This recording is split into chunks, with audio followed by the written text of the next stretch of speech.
আগামী জাতীয় সংসদ নির্বাচনের দিনেই গণভোট হবে, এই কথাটি আজকে প্রধান উপদেষ্টা জাতির উদ্দেশ্যে ভাষণ দেওয়ার সময় বলেছেন।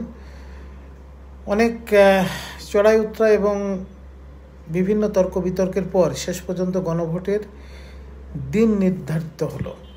দিনটি হলো আগামী জাতীয় সংসদ নির্বাচনের দিনই গণভোট অনুষ্ঠিত হবে।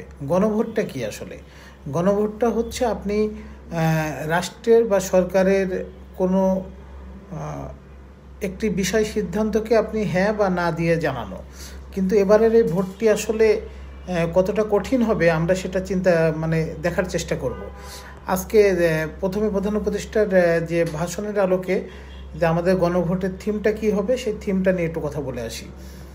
বৃহস্পতিবার আজ 13 নভেম্বর দুপুর 2:30টায় জাতির উদ্দেশ্যে দেওয়া ভাষণে প্রধান উপদেষ্টা এসব কথা বলেন। আপনি কি জুলাই জাতীয় সনদ সংবিধান সংস্কার বাস্তবায়ন আদেশ 2025 এবং জুলাই জাতীয় সনদে লিপিবদ্ধ সংবিধান সংস্কার সম্পর্কিত নিম্নলিখিত প্রস্তাবগুলোর প্রতি আপনার সম্মতি জ্ঞাপন করছেন? ক 1 নম্বর প্রশ্ন থাকবে, নির্বাচনকালীন সময়ে তত্ত্বাবধায়ক সরকার, নির্বাচন কমিশন এবং অন্যান্য সাংবিধানিক প্রতিষ্ঠান জুলাই সনদে বর্ণিত প্রক্রিয়ার আলোকে গঠন করা হবে। এতে যদি আপনার সম্মতি থাকে তাহলে আপনি হ্যাঁ দিবেন, সম্মতি না থাকলে না দিবেন। খ নম্বর প্রশ্ন থাকবে, আগামী সংসদ হবে 2 কক্ষ বিশিষ্ট। জাতীয় সংসদ নির্বাচনের দলগুলোর প্রাপ্ত ভোটের অনুপাতে 100 জন সদস্য বিশিষ্ট একটি উচ্চকক্ষ গঠিত হবে এবং সংবিধান সংশোধন করতে হলে উচ্চকক্ষের সংখ্যাগরিষ্ঠ সদস্যদের অনুমোদন দরকার হবে। আপনি যদি এর পক্ষে হ্যাঁ থাকেন তাহলে হ্যাঁ দিবেন, না থাকলে না দিবেন।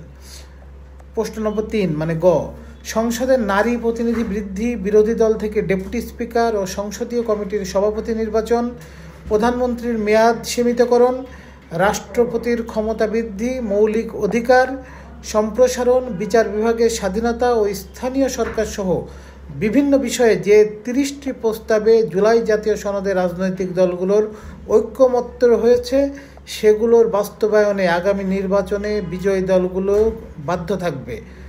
আপনি কি এর পক্ষে হ্যাঁ নাকি না? হ্যাঁ থাকলে হ্যাঁ ভোট দিবেন, না থাকলে না ভোট দেবেন।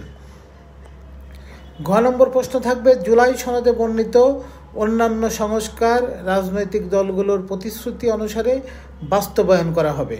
আপনি কি হ্যাঁর পক্ষে নাকি নার পক্ষে?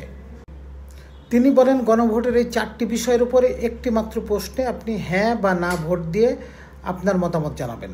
গণভোটের সংখ্যাগরিষ্ঠ ভোট হ্যাঁ সূচক হলে আগামী সংসদ নির্বাচনে নির্বাচিত প্রতিনিধি নিয়ে একটি সংবিধান সংস্কার পরিষদ গঠিত হবে। এই প্রতিনিধিগণ একই সঙ্গে জাতীয় সংসদের সদস্য হিসেবে দায়িত্ব পালন করবেন। পরিষদ তার প্রথম অধিবেশন শুরুর তারিখ থেকে 180 কার্য দিবসের মধ্যে সংবিধান সংস্কার করবে। এটি একটি চমৎকার প্রস্তাব, কিন্তু বাংলাদেশের প্রেক্ষাপটে এরকম নির্বাচন বাংলাদেশের মানুষ আর আগে কখনো দেখেনি। সে আলোকে বলা যায়,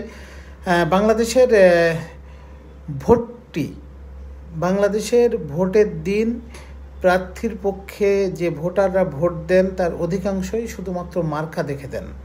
কিন্তু ভোটের ব্যালটে যদি এরকম 4টি প্রশ্ন থাকে তারপরে হ্যাঁ বা না থাকে, সেক্ষেত্রে অধিকাংশ মানুষ এই প্রশ্নগুলো বা এই তথ্যগুলো না পড়েই অনেকেই ইচ্ছায় অনিচ্ছায় হ্যাঁ না করে ঘুটে ফেলবে।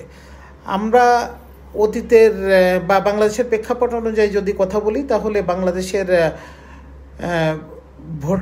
ভোট কেন্দ্রের যে লাইন থাকে নারী পুরুষের, সে লাইনে গেলে আমরা বাস্তব চিত্র দেখতে পারি। অনেক মানুষকে মার্কাটা পর্যন্ত চিনিয়ে দিতে হয় যে কোনটা ধানের শীষ, কোনটা অমুক, কোনটা এই সেই মার্কা, এই মার্কাগুলো চিনিয়ে দিতে হয়।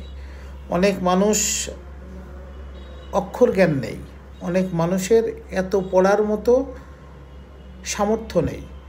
তাহলে কিভাবে এই গণভোট সাবলীলভাবে করা যায় এবং এক কথায় বুঝতে পারে, সেই বিষয়ে সরকারের ব্যাপক প্রচারণা চালানো উচিত, যেন গণভোটটি গণমানুষের মনের কথা হতে পারে। তাছাড়া একটি নির্বাচন আয়োজন করা হলো, মানুষ ভোট দিল, আন্দাজে ভোট দিল, অন্ধকারে ভোট দিয়ে আসলো, বিষয়টি এরকম যেন না হয়। আমি একজন নাগরিক হিসাবে, বাংলাদেশের মানুষ হিসেবে আমার প্রতিফলন হ্যাঁ বা নাতে যেটাই হোক সেটা যেন মানুষ বুঝে প্রয়োগ করতে পারে, সেই ব্যবস্থা এবং কত সাবলীলভাবে, কত সুন্দরভাবে, সহজ সরলভাবে উপস্থাপন করা যায় এবং দেশের প্রতিটি নাগরিক এই বিষয়টি বুঝতে পারে এবং জানতে পারে, তার ব্যবস্থা সরকারের রাষ্ট্রীয় ব্যবস্থা থেকে করা উচিত এবং নির্বাচন কমিশনও নিশ্চয়ই এ বিষয়ে কাজ করবে, আমরা সেই প্রত্যাশা করছি। কিন্তু সবার আগে চিন্তা করতে হবে যে বাংলাদেশের প্রেক্ষাপটে ভোটারদের মেন্টালিটি এবং ভোটারদের সক্ষমতার জায়গাটা কেমন।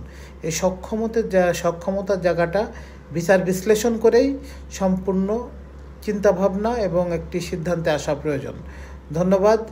হ্যাঁ না ভোট বহু বছর পর আবার আমাদের ব্যালটে যুক্ত হচ্ছে, আমরা নিশ্চয়ই এবার তার প্রতিফলন দেখব। আমরাও একটি স্বচ্ছ, সুন্দর, প্রকৃত দেশপ্রেমিকের হাতে বাংলাদেশ দেখতে চাই, যারা বাংলাদেশের পক্ষে কাজ করবে। ধন্যবাদ।